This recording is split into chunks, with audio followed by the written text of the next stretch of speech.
everyone, it's Maki here. The colony drop spread death and fear across the Universal Century world. It was a tactic employed by the Principality of Zeon in the war with the Earth's Federation forces. Today, let's take a closer look at this tactic. We will look at the differences between the colony drop operation envisioned by Yoshiyuki Tomino and the official setting. By analyzing this tactic, we can discover how Zeon might have won against the Earth's Federation forces.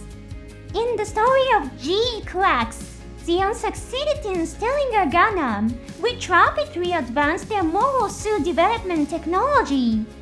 Meanwhile, the Earth's Federation forces were defeated after losing their own mobile suit development technology. So, what exactly is the possibility of Zeon's victory, hidden in the original Universal Century? By analyzing the colony drop depicted by Mr. Yoshiyuki Tomino, we can uncover all sorts of fascinating aspects. This could lead to a new interpretation of Gundamics, which celebrates its 30th anniversary next year. Before we dive into the main topic, let me make a quick announcement. On my channel, I'm looking for support through memberships.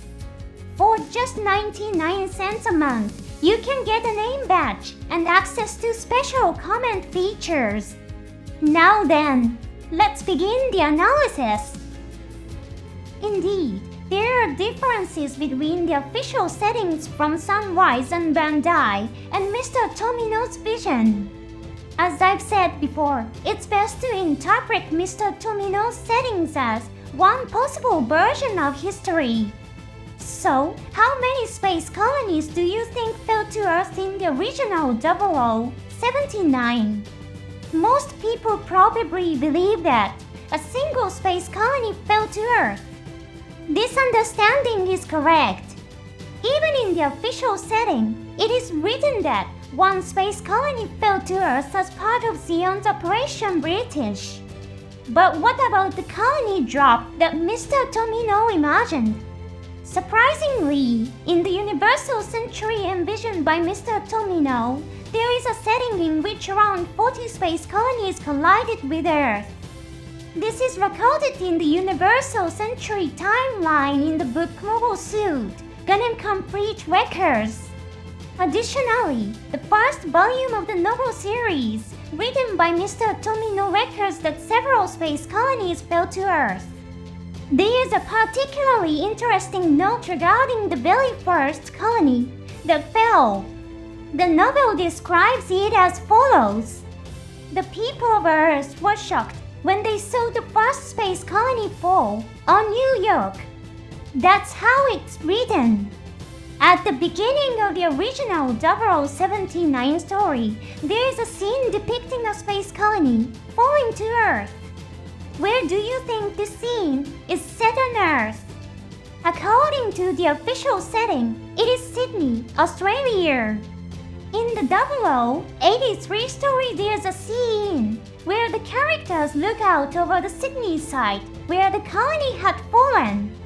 However, in Mr. Tomino's world, as I mentioned earlier, it was considered to be New York in America. Now, when it comes to Mr. Tomino's work, there's another fascinating piece of research material. The novel version of Zeta Gundam, for example. This is also a story written by Mr. Tomino himself. The Noah of the original 0079 has a different ending to the TV anime. The part where Admiral Ray dies in the middle of the story often comes up in fan discussions. However, it is important to note that the novel Zeta Gundam is not a sequel to the novel 0079. Tomino also wrote a disclaimer in the novel that reads this novel is a sequel to the TV anime and theatrical anime and is not a sequel to the 0079 novel I wrote previously. At the beginning of this Zeta Gundam novel, there is a passage about the colony drop that occurred in Universal Century 0079. Let's take a look at what's written in the first volume. The Principality of Zeon poured poison gas into the Earth's Federation government space colonies, taking 5 billion lives. Furthermore, they dropped several of those space colonies onto major cities on Earth, thus beginning the One-Year War. That's how it is described. Mr. Tomino continues to use the setting of multiple space colonies falling to Earth. He makes it clear that he wrote this as a sequel to the TV and theatrical anime series. The key point about the Universal Century, as envisioned by Mr. Tomino, is that multiple space colonies fell to Earth. The severe environmental destruction caused by the colonies' impact on us becomes a connecting thread for later stories. In Shah's counterattack, we see a ruined Earth with raging sandstorms. In Hathaway's, Flash Hathaway Noah is the protagonist, who is deeply alarmed by the ruin of Earth's natural environment.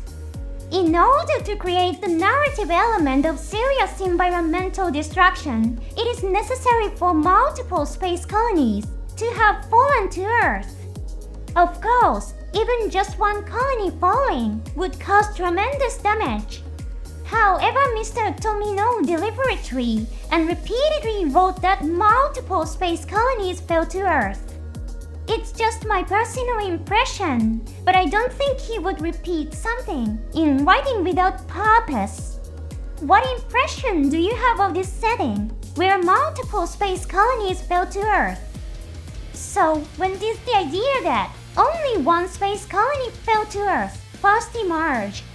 This setting first appeared in the 1981 Gundam Century. This book occupies a very complex position.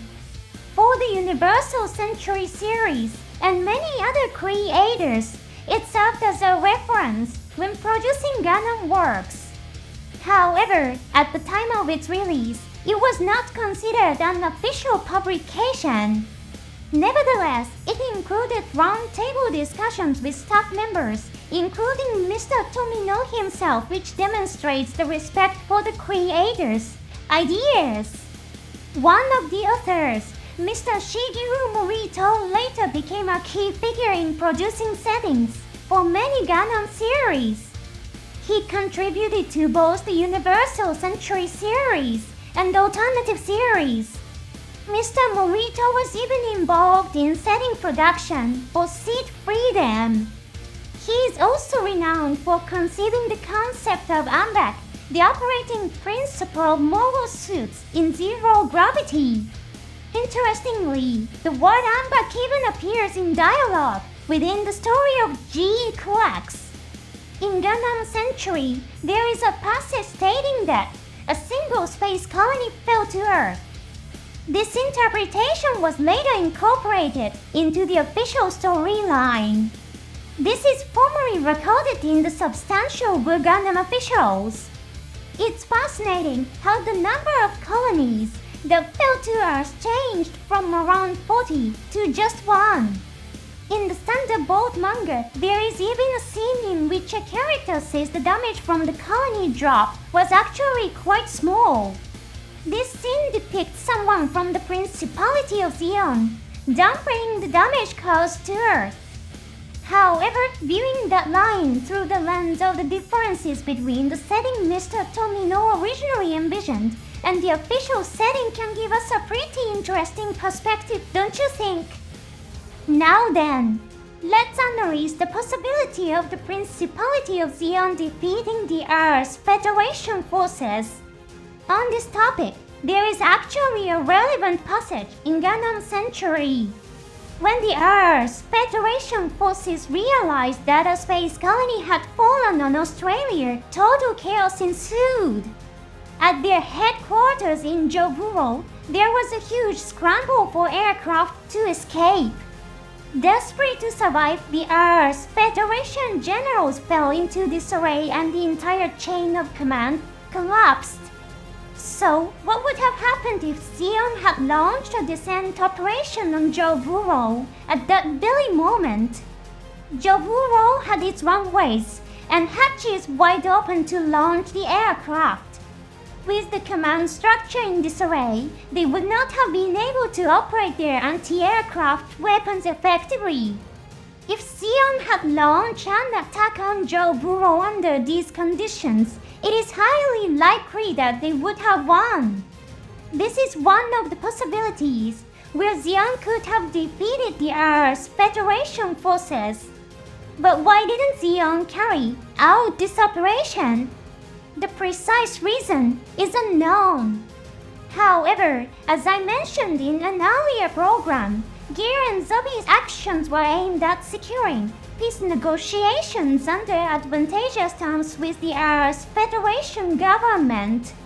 Therefore, the complete destruction of the Earth's Federation forces may not have been his true objective. Does the information about around 40 space colonies falling remind you of anything? That's right! In the opening narration of Gundam, when the history of past wars is described, we see a vision of large numbers of space colonies crashing down on Earth. This is precisely the image of the colony drop operation that Mr. Tomino originally envisaged. Gundam X is an alternative series depicting a world that is different from the Universal Century.